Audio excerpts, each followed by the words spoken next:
CM Dhami के ऐलान के बाद बीजेपी नेता तेजिंदर पाल सिंह बग्गा ने एक ट्वीट कर कांग्रेस पर निशाना साधा। उन्होंने अपने ट्वीट में लिखा कि तुम मुस्लिम यूनिवर्सिटी बनाओगे, हम यूनिफॉर्म सिविल कोड लाएंगे।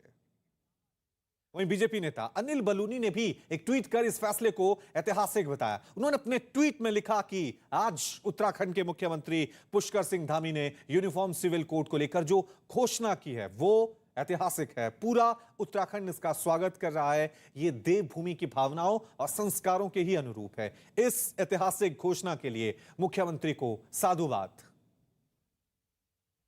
वहीं बीजेपी नेता प्रेम शुक्ला ने दावा किया कि जिस तरह से भारतीय जनता पार्टी ने धारा 370 और राम मंदिर निर्माण के वादे को पूरा किया, उसी तरह पार्टी के इस संकल्प को भी पूरा किया जाएगा। जिसके जवाब में कांग्रेस नेता जयवीर शेरगिल सामने आए और उन्होंने फर्जी शगुफा इसे करार दिया।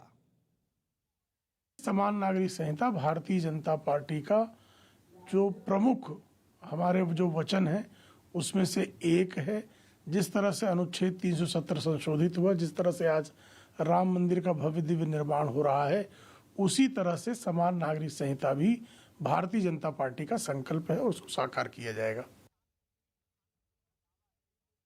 जो यूनिफॉर्म सिविल कोड का मुद्दा मसला है वो एक राष्ट्रीय स्तर का मुद्दा है। इस पे राष्ट्रीय स्तर पे चर्चा होगी और जहाँ तक भाजपा के मुख्यमंत्री उत्तराखंड की बात है, वो अपनी हार देखते भुखलाए हुए वो एक और गुफा, एक और जुमला छोड़ रहे हैं। मुख्यमंत्री भाजपा के और भाजपा की डोली जो जुमलों की फौज है, जो झूठ पे मौज कर रही है, वो जो मर्जी वादे दिखा करें, जो मर्जी दिन में तारे दिखाएं, अब जनता उन पे विश्वास नहीं करती।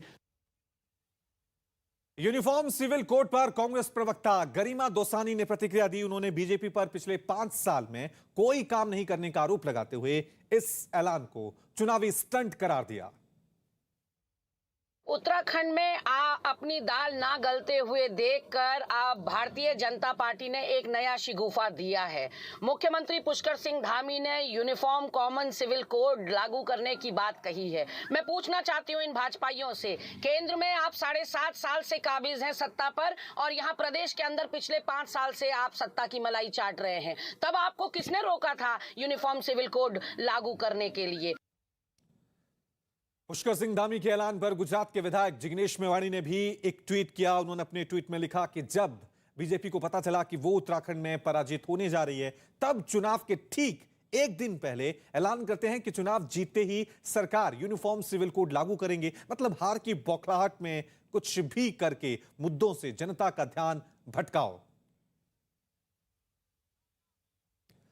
वहीं बीजेपी सांसद तेजस्वी सूर्या ने भी मुख्यमंत्री धामी के इस फैसले का समर्थन किया है और इसे उत्तराखंड के लिए जरूरी बताया, जबकि एआईएमआईएम नेता असदुद्दीन ओवैसी ने इस तरह के फैसलों का विरोध किया।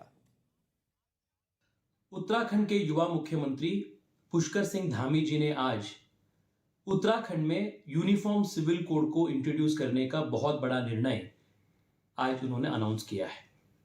यूनिफॉर्म सिविल कोड हमारी एक कॉन्स्टिट्यूशनल ड्यूटी है। उत्तराखंड के एक यूनिक कल्चर है और लंबी साल तक सिविलाइजेशनल हिस्ट्री उत्तराखंड के इस देवभूमि में है। इसको प्रोटेक्ट करने के लिए और ये यूनिक कल्चर को और शक्ति देने के लिए यूनिफॉर्म सिविल कोड का ये जो निर्णय है वो बहुत महत्वपूर्ण होगा। पहले तो ये समझना चाहिए मुख्यमंत्री को कि यूनिफॉर्म का मतलब ये नहीं है कि कॉमन हो, और उन्होंने ये भी कहा कि जो भी आप कह रहे हैं, बाबा साहिब ने कहा था कि ये वॉलंटरी होना चाहिए, मैंडेटरी नहीं होना चाहिए। तीसरा ये है कि एमआईएम पार्टी का मानना ये है कि यूनिटी एंड डाइवर्सिटी। डाइवर्सिटी के माने क्या है? डाइवर्सिटी के माने ये है कि एक one size will not fit everyone. तो भारत देश में कई कल्चर्स हैं और आर्टिकल 29 जो है एक एब्सोल्यूट राइट है, फंडामेंटल राइट है। उत्तराखंड के मुख्यमंत्री के ऐलान पर बीजेपी नेता बीएल संतोष ने भी ट्वीट किया। उन्होंने अपने ट्वीट में लिखा कि उत्तराखंड में यूनिफॉर्म सिविल कोड, नई बीजेपी सरकार प्रदेश में यूनिफॉर्म सिविल कोड का ड्राफ्ट तैयार करने के लिए एक कमेटी बनाएगी। यूनिफॉर्म सिविल कोड लागू होने से शादी, तलाक, जमीन जायदाद के मामलों में समान कानून लागू होगा। वहीं केंद्रीय मंत्री गिरिराज सिंह ने भी इस कानून का समर्थन किया और एक देश एक कानून की वकालत की। मैं पहले आपसे कहा, एक देश एक कानून। अब ये विभिन्न संप्रदाय के लोग रहते हैं और मैंने आपको उदाहरण दिया। सब कहे, इसमें तो सबसे अच्छा मैं मानता हूं कि आजादी के कुछ ही साल बाद हिंदुओं ने बाल विवाह खत्म कर दिया। उसने भारत के संविधान को स्वीकारा।